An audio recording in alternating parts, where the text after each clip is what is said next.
Hello.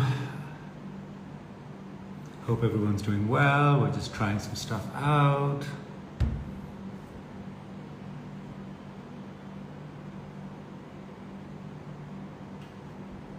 Hello.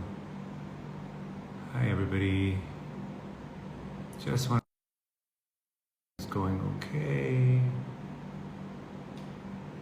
Hi, hello. Hong Kong. Nice. Okay. Hi, Adnan here, and it's really wonderful to have all of you who are here, and those of you who aren't, I will be saving this in my Instagram. So, yeah, just starting off with masculinity and why do I care so much about it.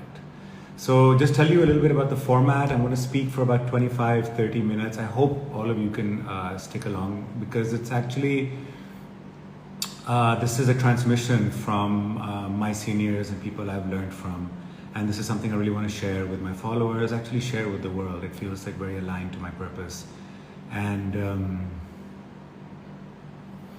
yeah, so 30 minutes of talk time, and then I'm going to open it up to some questions. So if you have any questions right now, I would say hold on to them.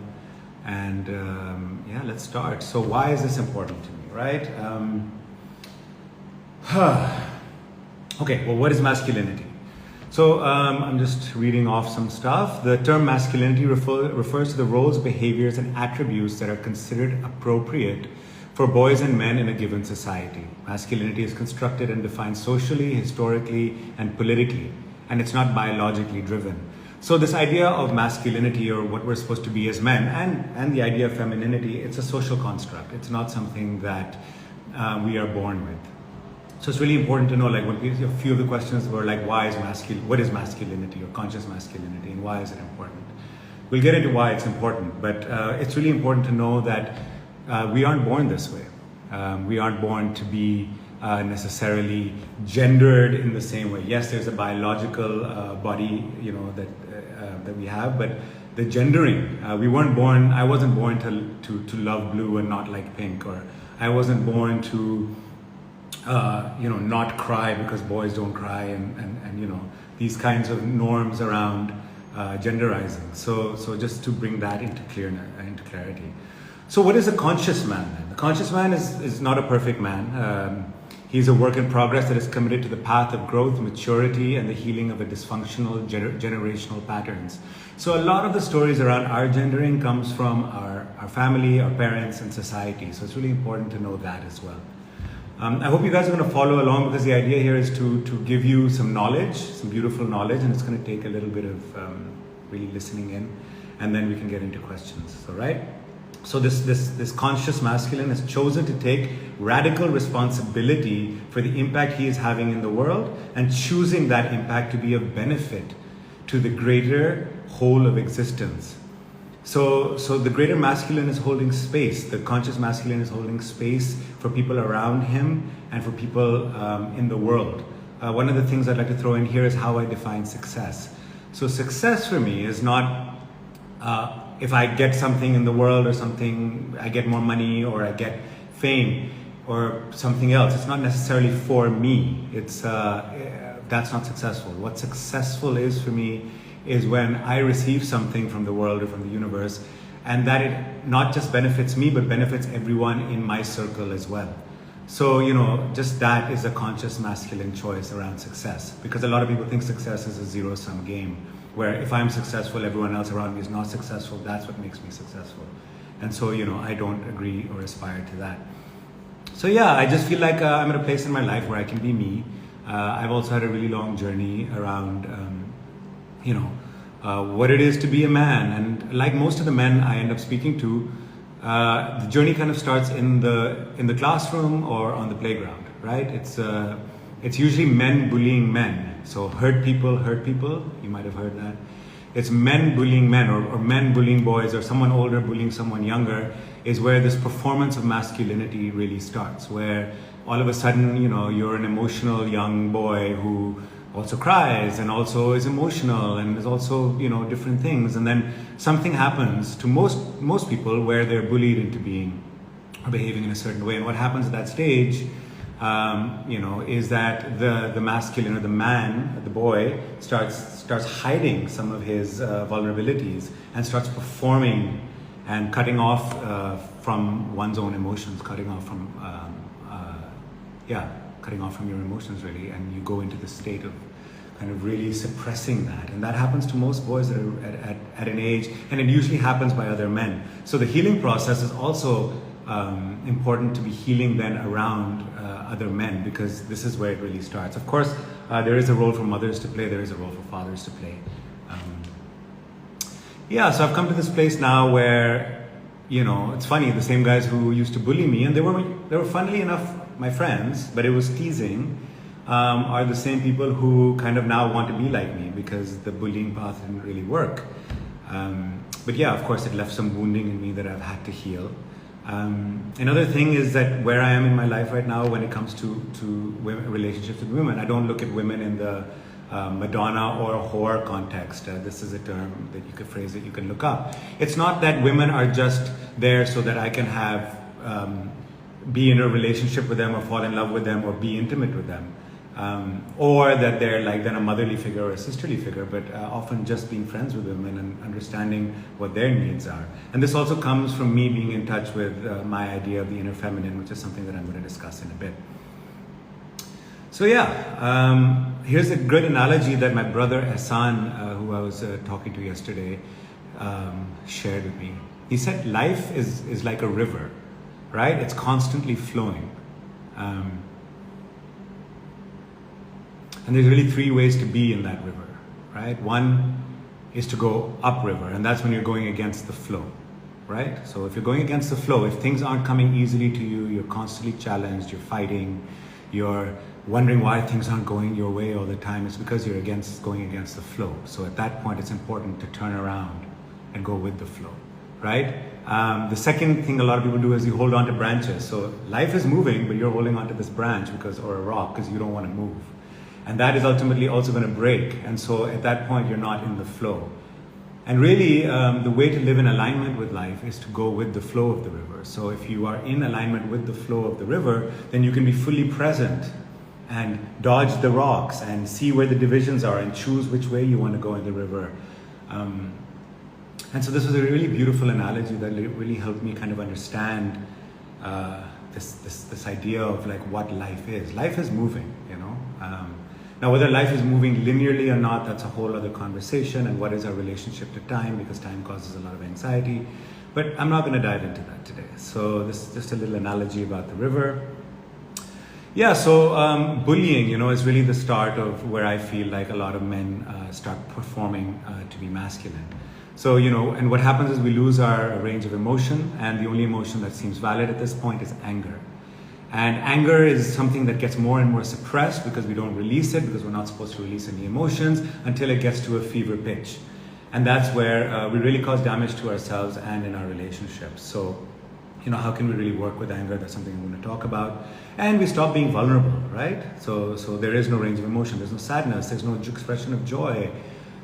We just become numb mostly, because we're not supposed to express. We're not allowed to express. But then where are these norms and these ideas coming from? We're going to get into that. So here's some interesting points. Greater society, right?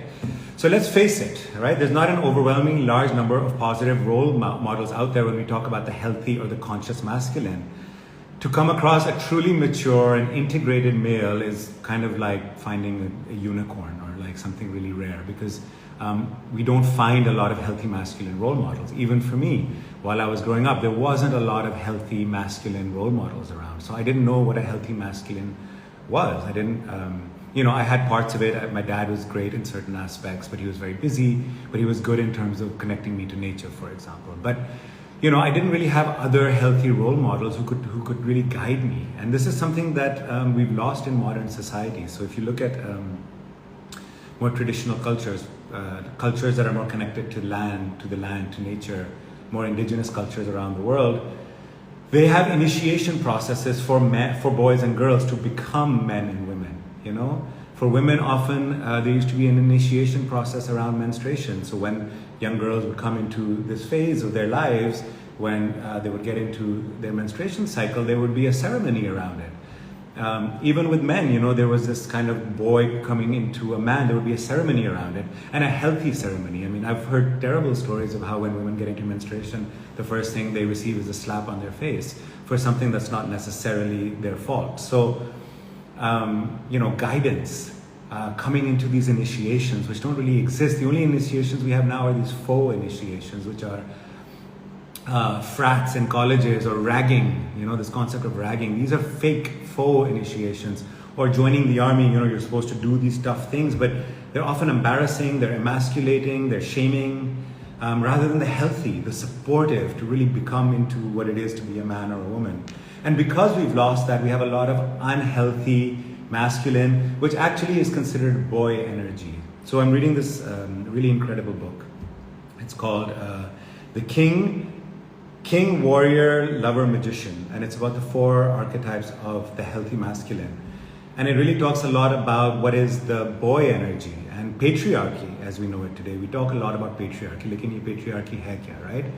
So the patriarchy is immature boy energy that hasn't grown into the healthy masculine. So we keep hearing about, why are men being blamed also when it comes to the feminist movement, or it's actually not men, it's the undeveloped adolescent boy energy that is ruling the world today. So patriarchy is undeveloped boy energy. It's adolescent energy. It's like a 10, 11, 12-year-old privileged boy, the prince, the one who feels like he has the right to everything, competitive, unhealthy, aggressive. And we'll talk about this more later, but that's important to define what patriarchy is. So, and unfortunately what patriarchy does is it not only affects women in women's bodies, but it also affects men. We are also victims of patriarchy because it is not the healthy masculine. It doesn't allow us to be in our full expression of what we are capable of. Also, I want to talk about what the healthy masculine and healthy feminine is within us. So I'm just going to get in there. So the unfortunate reality is that up to this point in history, we have mostly been presented with the shadow side of the masculine. We have seen how bloodthirsty, how arrogant, how domineering, and how destructive masculine energy can be. And sadly, most of the large-scale suffering in history has also been instigated, inflicted, or carried out by men or by this immature masculine energy. So,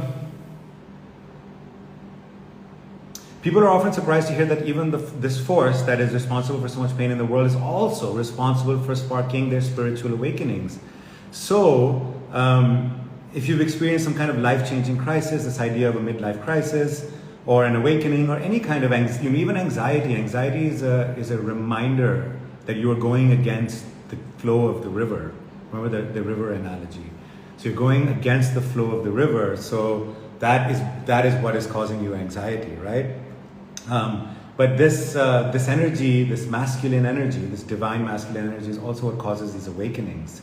It is an active force, one that is given to seeking truth, freedom, and self-sovereignty. So as men, this is what we're really looking for. How are we going to be sovereign? How are we going to be our own people? How are we going to be independent, free-thinking beings who can really figure out our own truth rather than what society and our parents and this our lineage has taught us? Of course, there's a lot of wisdom there, but there's also a lot of suppression. So I'm going to talk about that.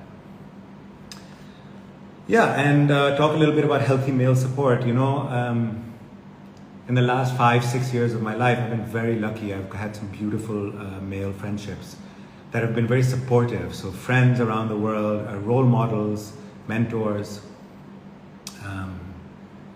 who have helped me grow, who have shown me what is a healthy way to make money, what is a healthy way to treat people, what is a way to hold myself in the world. How can I be loving to people around me? How can I be of service? How can I support other people in my life? And supporting other people doesn't mean that I take away from them, but actually that we are all growing together. So, that is something that is really important. And there is a healthy masculine out there in the world. I want everyone to know. And, we're going to discuss how to find that. But things like men's groups, things like finding good active role models, things like learning to say no to people who are toxic in your life. And we'll discuss that as well. But this has really helped me, and it's really helped also my relationships with men and women and my parents, and in my personal life. So that's my little intro. How's everyone doing? Just waving at everyone. Thanks for sticking around. Of course, this will be saved in my story. So we're getting into a really fun thing now. So I want to explain something that has really helped me. It's this idea of the conscious masculine and the conscious feminine, or the divine masculine and divine feminine. तो हमारी जो रूह है ना, जो रूह, our spirit, our soul connect, the thing that makes us come alive, the divine part of us, right? Because that is the thing, that we are just bodies, but in our body is consciousness. Now, consciousness has not really been explained by science. Consciousness is our divinity. Consciousness is our God. Consciousness is the God energy that is within us, right? And I mean, all religious traditions talk about this. Even in Islam, कहते हैं आपकी नस उतनी ही करीब है जितना, और ज़्यादा करीब है. God is the most close to you because God runs in your veins. God is in your body. So this idea, I butchered it in Urdu, but yes, this idea of the divine, the divinity within us. Let's look at it, right? If we look at the God energy, or the universe, or Allah, or God, or whatever you want to call it, the universe, however you choose to call it, it is not a him or a her, it is a them, right? It is a complete energy. It is the yin and the yang. It is the male and the female, the sun and the moon. It is completeness. It is everything, right? And so the extreme of everything is the male and the female, and you can see it in nature. So let's take this outside of, that's a human experience. If we look at plants, for example, it is the masculine and the feminine. It is the masculine that penetrates and pollinates the feminine, and the feminine is what creates creativity. So if we look at the virtues and the values of the masculine and the feminine in a divine way, not in our own way, not in just the human way, we see that this is the divine energy. So what it means is that all of us, men and women, have both a masculine and a feminine side within us, because we have the divine energy within us, which is the complete energy. Right? We are part of the divine is in us. It is the yin and the yang. It is the male and the female. So we are on the spectrum of masculine and feminine. Everyone is unique. Everyone has a different flavor of the divine, right? That is what makes us unique. That is our thumbprint. That is our DNA. That is our faces and our bodies and our energies. All 8.5 billion of us. We're completely different. And we're different because we have divine energy within us. That is the same, but manifest in a different way. So if we can grasp this idea, then it's really important to look at what are the values of the divine masculine and the divine feminine, right? So the divine feminine and the masculine are the sacred polarities that exist in creation, described as the heart and the brain, the earth and the spirit, the yin and the yang, the sun and the moon, right? When they are in harmony within us, they bring to balance our internal and external realities. If they are out of balance, things do not move with grace and ease. This sacred balance is a key part of every spiritual tradition and every awakening journey that exists. Now, what happens is that in some cases there is an overabundance or a shadow side or a wounded side to the masculine and a wounded side to the feminine within us, right? So when we look at the divine masculine, it is an active force that is responsible for order, structure, passion, willpower, and courage. So the divine masculine in men and in women, which is the divine virtues of this, what we see even in nature. I'm going to give some examples here, right? So what is the masculine, right? The divine masculine, when the masculine is healthy. So to be deeply present, right? The divine masculine doesn't judge. He is supportive, is disciplined, is focused, is logical, is confident, is protective, is honest, accountable, has integrity, has humble, has good boundaries, offers stability and security, and is responsible. Now these are values of the divine or the conscious masculine, right? So these are aspirations for us. But also within us, is also the divine feminine. Now the divine feminine is the intuitive, it's the creative force, right? So the feminine is what creates, like even in our bodies, it's the female that does the reproduction. The female creates, but me as a creative person, my creativity comes from a lot of my feminine attributes. So intuition, groundedness, receptiveness, being reflective, having strong boundaries, being empathetic, being compassionate, being magnetic, being supportive, being nourishing and nurturing and vulnerable, authenticity, understanding flow, the flow, like the if you look at quantum physics also, there is this belief that the masculine and the feminine exist in the particle and the wave. The particle is the masculine and the wave is the feminine. So surrender, to submit. I mean, in those of us who are of Islamic faith, like Islam means to submit, to surrender. It is a feminine attribute. To be open, trusting, creative, and actually, to bring Islam, because a lot of people look at the world through the lens of Islam, and that's beautiful, is that if you look at the 99 names of Allah, so many of them are in the feminine. Those are feminine attributes. So it's really an interesting thing to look at. There's masculine and feminine, muzakkar and muannas. Look at those 99 attributes and you'll see that there are feminine and masculine attributes. So it actually exists in all religions, right? So now, the patriarchy, right? The patriarchy exists as the immature masculine, the adolescent boy energy, and it is the wounded energy that drives the world today. So what is the wounded masculine, right? What is patriarchal energy, right? Patriarchy is an attack on both the healthy masculine and feminine. It keeps you trapped at a lower vibration of competition, aggression. It's avoidant, it's abusive, it's unstable, right? So what is patriarchy? It causes this perpetration, there's war, right? Patriarchy is about war. There's abuse of power. We're seeing it right now in the politics of our country. Dominance, aggression, name calling, bullying, controlling, being competitive, right? Confrontational, being critical all the time, abusive, avoidant, not supportive, unstable. So this is the world as we know it today. It's in an unhealthy masculine state, which we know as patriarchy. But that doesn't mean that the masculine is unhealthy. It just means that this is part of the adolescent masculine. I hope this is coming across.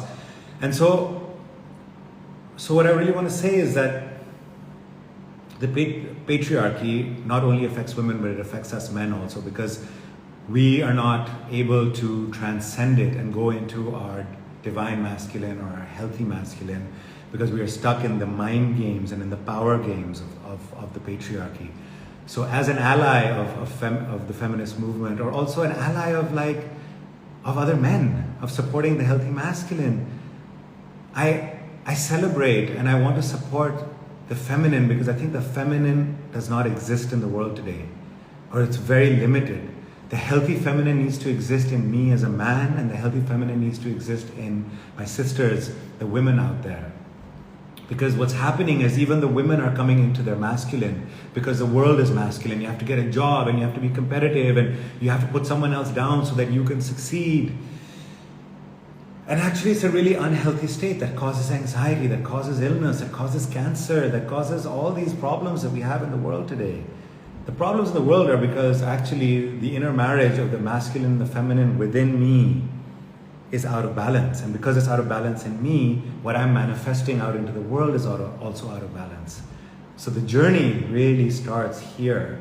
How can I bring my inner masculine and inner feminine into balance?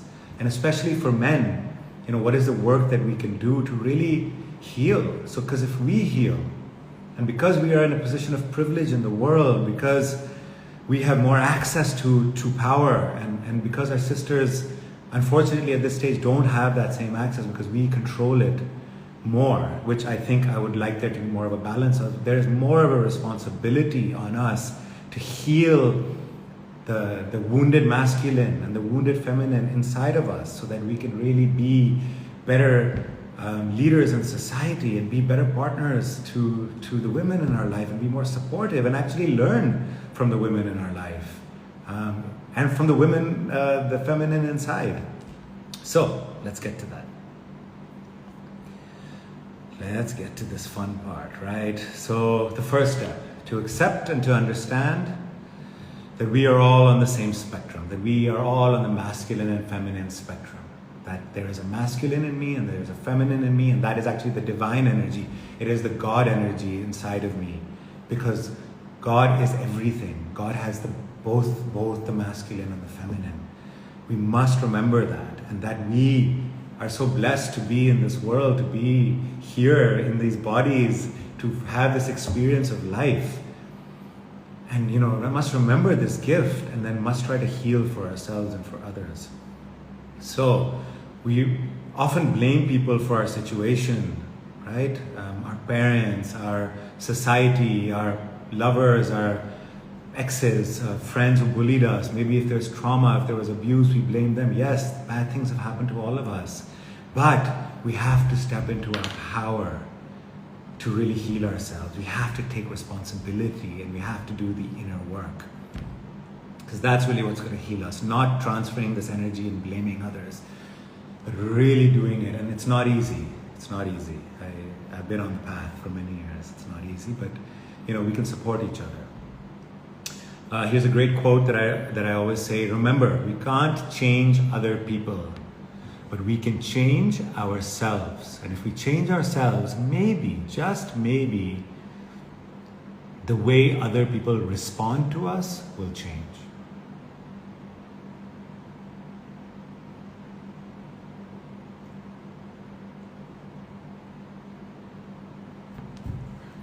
Yeah, I hope that resonates. I mean, it's really worked with me in my life. I've really been able to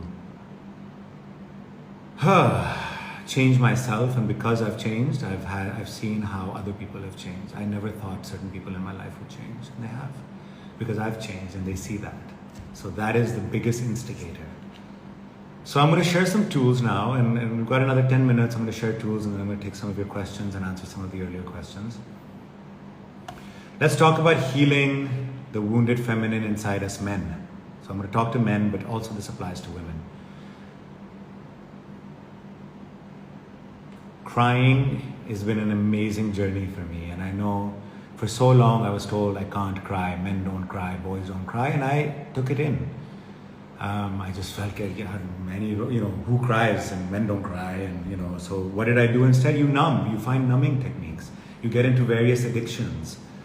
You're just supposed to provide and support. You know that the highest suicide rate in the world is men between the ages of 25 and 40. It's because men are not feeling supported. Men don't have the tools to release from the emotional body. So we have 4 kinds of bodies within us. There is the physical body, my muscles, my tendons, the way I move, my bones, the physical body, right? And we do exercise to heal our physical body. We go running, we lift weights, go to the gym. Then we have the mental body, which is the concept body. I am Adnan. I am a man. I have a job. I am an actor, and I am a director, and I am, I am the son of Shaukat and Parveen, and I am this. So the concepts, it's like who we are in the world, the mental concepts. I like this person, and I am this person. So there's the mental body. And yeah, for the mental body, there are different exercises like meditation to calm that down, prayer, how do we really, and ego, mental body is really ego, so doing work on the ego. Therapy is a beautiful way to work on the ego. Then there's the spiritual body. The spiritual body, what I defined earlier, the divine within us. What are we? What am I really? What is this body? Why am I here? What is this consciousness? How do I work with consciousness? Right? But the one that we really don't focus on a lot is the energetic body. And the energetic body is where trauma lies. It's where emotions lie. So how can I really work on my emotional state? And men, more so than women, numb the emotional state. We don't engage with it as much. So because we think, yaar, emotions nahi dikhane chahiye hame. Right? But let me tell you, brothers out there, this is the key to our emancipation, to really feel the emotions, to be present in emotion, not to hide it, but to feel it. And a lot of that emotional work comes from connecting to the wounded inner feminine that we've suppressed for so long. All those beautiful virtues of intuition and sensitivity and compassion and empathy and reception and openness and the heart, you know. I've seen that Desi men will only really get emotional during Qawwali, you know, and that's beautiful, but you can be emotional at other times, and it's safe to be emotional. For me, I find just finding a crying practice, really, gratitude, you know, after namaz or after meditation, just to be in gratitude, to think of all the things that you're grateful for. And if tears come, let those tears come. Share those tears with your partners and with your friends. Tell them to see you. It's, you know, it's not a shameful thing. It's a beautiful thing. You don't have to cry for a reason. You can cry because we need to. Kids didn't explain why they were crying. We still have our inner child, right? So sometimes I'm just crying and I don't know why, and it's beautiful. It's like the rain. It's like the weather. You know, it really helps heal me. It's going to go away. You know, kids are who we should learn from about our emotional states. We don't have to stay angry for so long. Let's let it go. So connecting with the inner feminine, right? Look inward, introspect. Write in journals. Spend time in nature, right? A beautiful way for brothers to really connect with the feminine is to spend more time with women and not necessarily sexualize them or look for love connections or treat them like your mother or your sister, but like a friend. It's okay. We don't have to be threatened by women. They're also humans. They're also divine consciousness. They're also God in human form that we are looking at. You know, they are that divine energy that we can see. Spend time with them. Learn from them.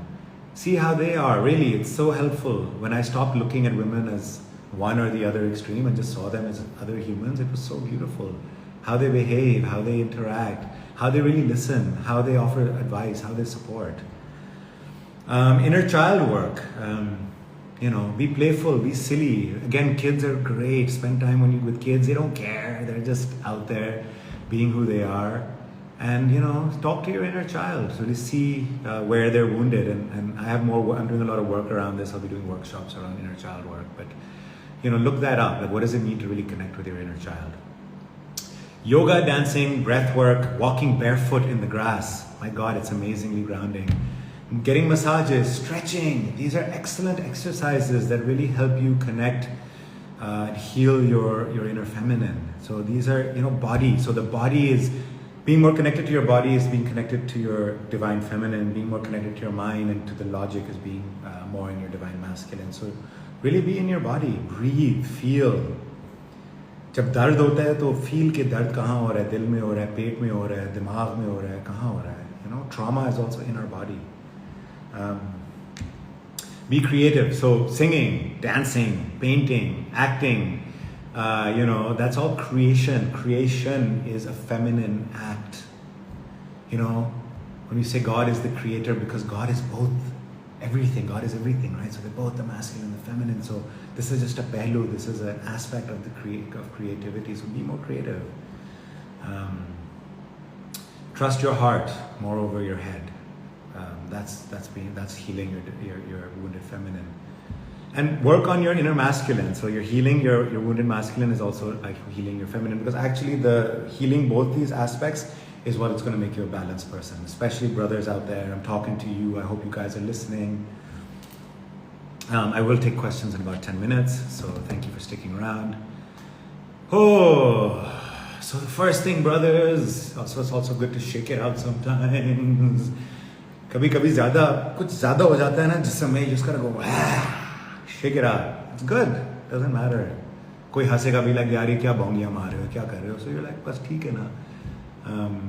It's okay to just be like. In fact, I'm going to share a tool right now, the silent scream. It is so good. If you're feeling numb, or on the other extreme, there's a lot of anger, or you've just been triggered, the best thing you can do is say, excuse me, rather than yelling at someone or getting angry at that person, because projecting onto someone else is always going to cause more drama. Go to a corner, go somewhere. If you're in a restaurant, in a public place, just take your time and go.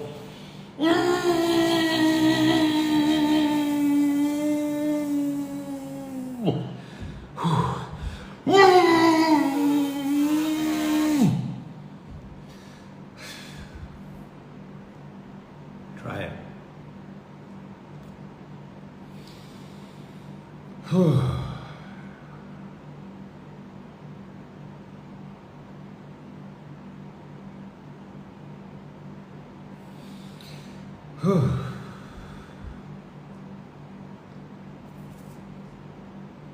Really grounds me, and now I'm much more balanced. I was being on high pitch, and now I'm just balanced. And now if I was triggered or angry, I could come back and be like, maybe not trigger them as much, right? So the conversation would be calmer. So it's really helped me, guys. It's really helped me to just this silent scream tool. I encourage you to use it. Men, let's really look at what does it mean to be a man, right? What is this baggage that we have picked up when it comes to defining masculinity?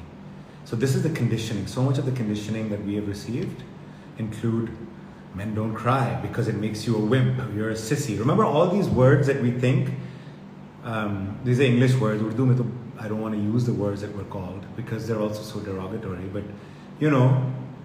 think of these words, they're just used to control you by this patriarchal norm, by some bully who bullied you, and then because I got bullied, I will bully someone else.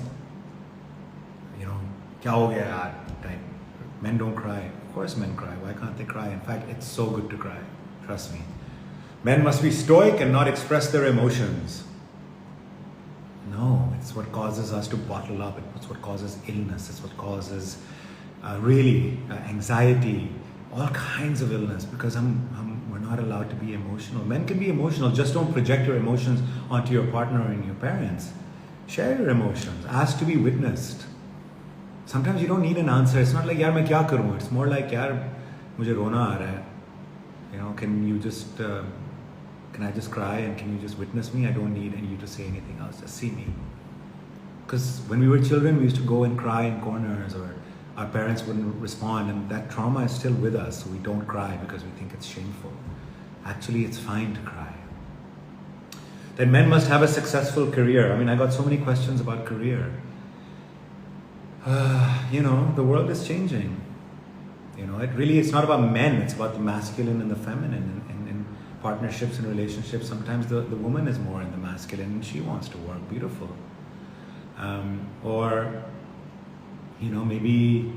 Maybe there's other ways, but these are just things ki bahut successful hona chahiye. Maybe you don't need to be so successful. Maybe you want to spend more time in nature and just make enough money for a living, like just so that it sustains you.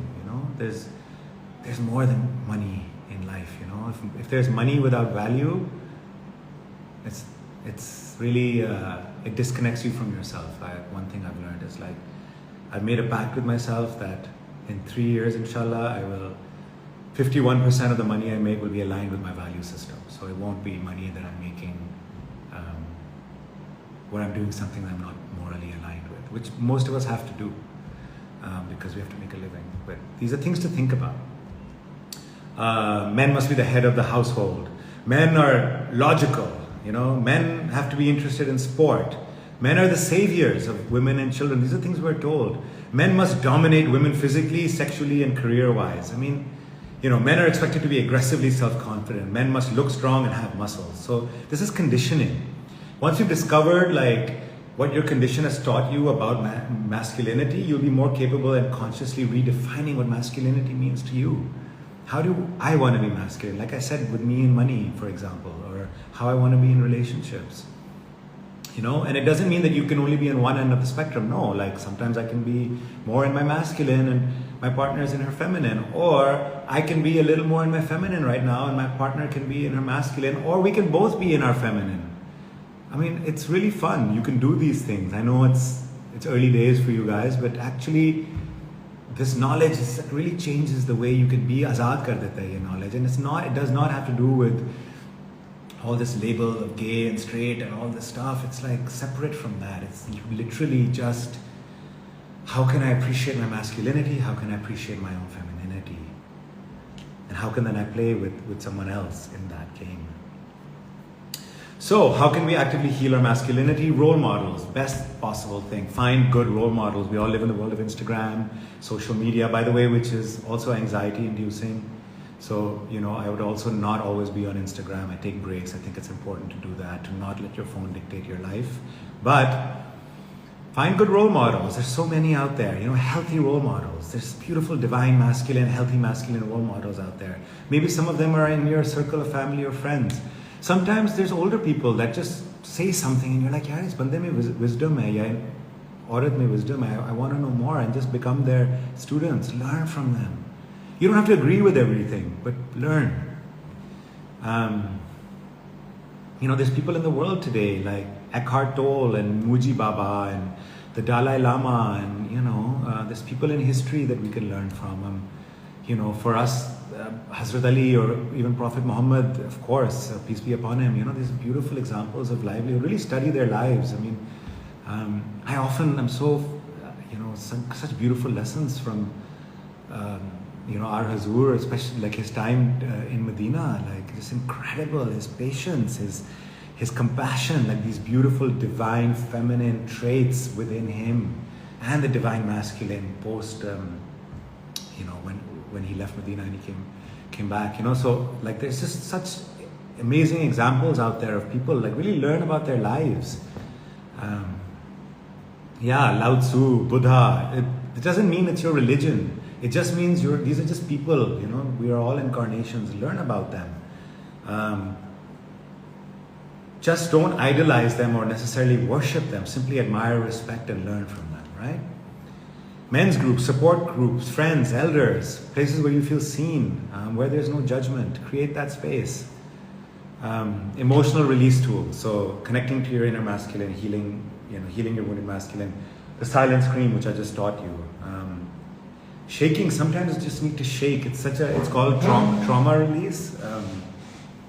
So a lot of people who go through trauma, and I actually learned this from a gentleman who came after the earthquakes, and he went to Peshawar and he worked with a lot of kids who had trauma from the earthquake, or was it the floods, and it was just shaking, literally just shaking. Sometimes you just need to shake. If you see animals, how do they deal with trauma? If you see like a lioness is about to attack, like a wildebeest or something on National Geographic, as if the wildebeest gets away, it shakes it off. So shake it off, guys.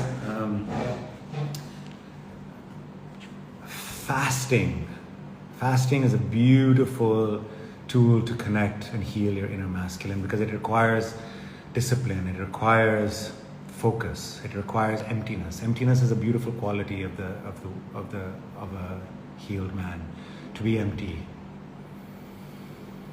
Because when you're in a meditative space, it's emptiness that you're looking for. So fasting, I do it every year now, the last 3 years during Ramzan.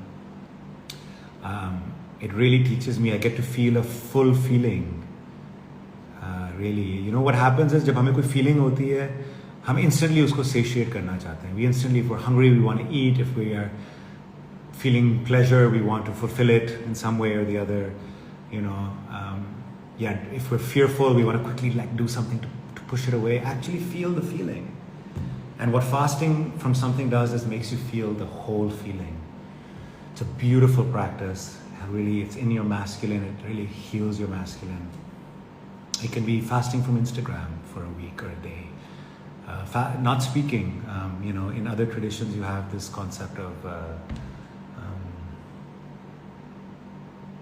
vipassana, which is a silence. When I've spent a day or two in silence, it really just calms me down. Fasting from things. Learning to say no. So it's a beautiful tool that men can learn. It's just learning to say no. And it doesn't have to be aggressive. So हम usually no कहते हैं तो हमें guilt होती है, shame होती है. No, actually just learning to say no. And this is also for women who want to heal their masculine. Learning to say no. There's a great game you can play with a friend. Is just have the friend say whatever to you. Do you want to go to the market? No. Do you want to eat food? No. Can I push your nose? No. Can I play with your ear? No. Can I touch your hand? No. Can I slap you? No. This is a really good practice, learning to say no. And of course, spending time in nature. Number one way to really heal and heal that divide between the inner masculine and feminine. Just spend as much time as you can in nature. Observe how animals are. Observe cats and birds and dogs in nature. How do they interact with it? It's really peaceful if you actually sit and do it. So yeah, these are just some tools that I've shared. The idea is, just to go back and recap, we are divine energy. Our consciousness is divine energy. The divine energy that we believe in is God energy, divine energy, universal energy, is everything. It's the masculine and the feminine. And that exists within us, and it's in men and women. The world, unfortunately, is in adolescent male energy, toxic male energy, which is boy energy, not man energy. So we need to really break out of this toxic boy energy, come into healthy man energy, own our healthy female part as well. And the inner marriage needs to happen in us. And when it happens in us, we will project it into the world. When we project it into the world, our relationships will be better. We will be manifesting our lives in a much better way. We will have greater faith in the world. We will be working against anxiety. We will have more power in our own lives. This journey, this life is really a divine journey, guys. It's really important to start looking at it that way, not just कि हम हैं और हमें पैसे कमाने हैं और फिर शादी करनी है और फिर बच्चे करने हैं और फिर मर जाना है. You know, it can be, and if that's consciously what you choose, amazing. You want to choose something different? Take out all the societal conditioning, do the inner marriage, figure out the wounded masculine, the wounded feminine, support each other, be supportive of each other. That's really the key. Make eye contact. I always say make eye contact with people on the street, even if it's someone who comes and asking for something or someone who's annoying you. Acknowledge them. You know, these little things connect with humanity. You know, I see the divine in you with everybody. We are all divine. So, yeah. So I'll take some questions in a bit. One more thing for those of you who are parents, look at how you're raising your kids, because that's so essential. How are you raising your boys and your girls? Don't genderize them so much. Let them be. If a girl is more of a tomboy and a boy is more feminine, that's okay. It's okay. Let them be their true selves, because the trauma and the tension that will come from suppressing who you really are is much worse. We don't want to lose lives. We don't want to lose the spark of people. Accept people for who they are, and guide them, give them wisdom, and be open to their way of thinking. And yes, you know, there are ways to support the healthy masculine and the healthy feminine in men and women. Yeah, and if you liked what I shared, I would say just stay tuned. I'm doing a lot more of this work around the healthy masculine. I'm going to do a bunch of workshops. I want to start up a podcast. The podcast will also be really focusing. I'll be talking to a lot of my friends, allies, people in the world, talking about this stuff, you know, really figuring out their journey, because I realized that this is the core. Like, what is life? How are we looking at life? And how can we make our experience of living more divine? Thank you for those of you who stuck around. I'm going to take a second to just bring my energy down. I'm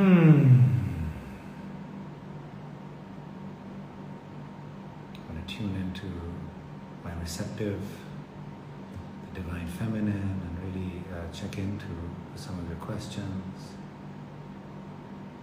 So if you have questions, now is the time to write them, and I'll try to address a few of them.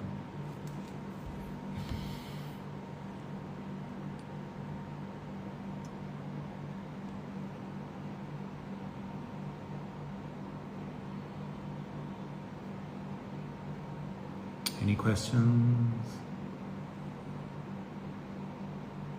It's difficult guiding energetic, fearless boys. It's exhausting, yeah. And I would say it's really important to also give them other, support other ventures like meditation or combined play or doing some creative stuff. And often they will reject it in the beginning, but to also make time for that and maybe try to get your partner or male partners, like a brother or someone else, to help them do this stuff or to connect to nature. So everything is not always energy release, but also looking inward and connecting with themselves. Wow, some beautiful people here. Keith Sinkara, my coach. It's so good to see you, man. From high school, my soccer coach. Beautiful session, really well explained. Thank you. In a relationship, where do you draw the line between helping someone heal? Oh, this is very difficult. I don't know how I'm gonna be able to play this.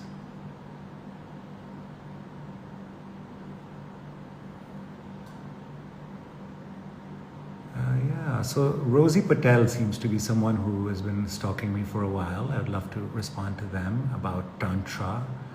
So Tantra is it's a school of thought, and I have done a little bit of learning around it. It's basically living with consciousness, so it's kind of connected to the yoga world. It's an interesting thing to explore. Again, one must explore what's in the world, but do it with your own boundaries of what you think is sacred and what not to cross. It's an interesting tool, I'm sure. What's a quick tip helping young boys manage their aggression?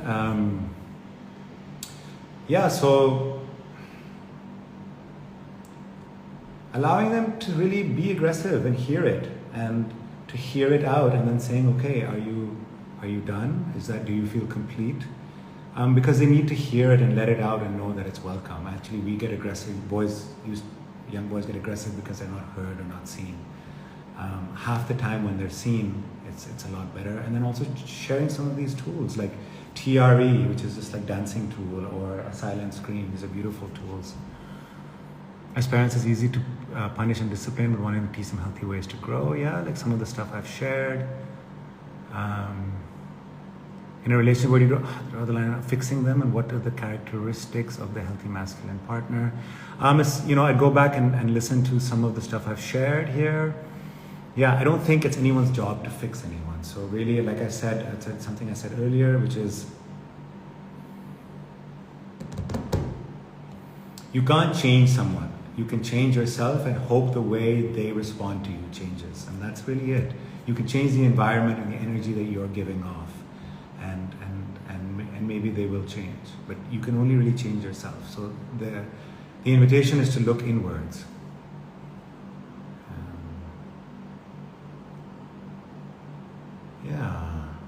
Anything else? This is tough, guys. This part is really tough. I think it's important for parents to learn how to help a child and not suppress their feelings. Absolutely. Absolutely. Witness them. I'll tell you something that happened to me recently. I went to my mom, and I was getting very triggered by her. I love my mother, but every relationship with a parent is challenging and triggering, and it's important that we accept that. And I got triggered, and instead of reacting, and the situation was getting heated, and instead of reacting, I asked her, I said, Mom, I need you to see me. And I asked her very calmly, and I was emotional, and I invited her to my room. I didn't sit in her room. And I made her sit on the couch, and she was also a bit reactive, and I was like, Mom, I don't want to react, I just need you to hear me for 5 minutes. And I sat down, and I said, in fact, I didn't say that. I said, I'm feeling very emotional right now, and I'm triggered, and my inner child is very alive, and I need you to just witness me and see me. And it's my mother, I love her, but I'm triggered, so I just cried, and I had her see me. In the past, when I was a child, or even now, if I got upset, I would go away and hide, or be angry, or take hunger out somewhere. But this time I wanted her to really see me, and she did. And she kept wanting to mother me and come close, and I was like, no, just see me. And when I was ready, I said, Mom, please come.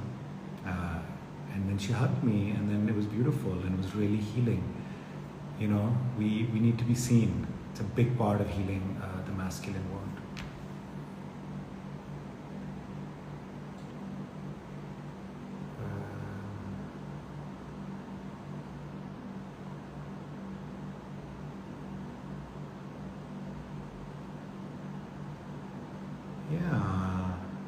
Okay, guys. I think this has really been great. Very grateful to all of you for showing up. Oh, thank you, by the way. This is beautiful. Mamta Kamat 13. Me and my mom are unlearning certain conditions to regrow and get better. Am I holding a session on mental illness and anxiety? Way to destigmatize the notion of being mentally ill. My work is more around mental health, physical health, consciousness, conscious awareness, intimacy. So I do plan to do workshops around this, so stay tuned. Reina, thank you so much for tuning in. Rosie Patel, you're an interesting character. I did share some of the stuff, and I see you, and I see that you're very eager about a lot of this work, and I hope that you're learning a lot. Keith Sinkara, thank you so much. Really beautiful to have you here. Sanya, thank you for staying. Momal Raza, next time explain a bit more. This has been a beautiful session. Thank you for doing it. Thank you, Violet. Usher, paranoia. Yeah, sure. There's a good things for next time.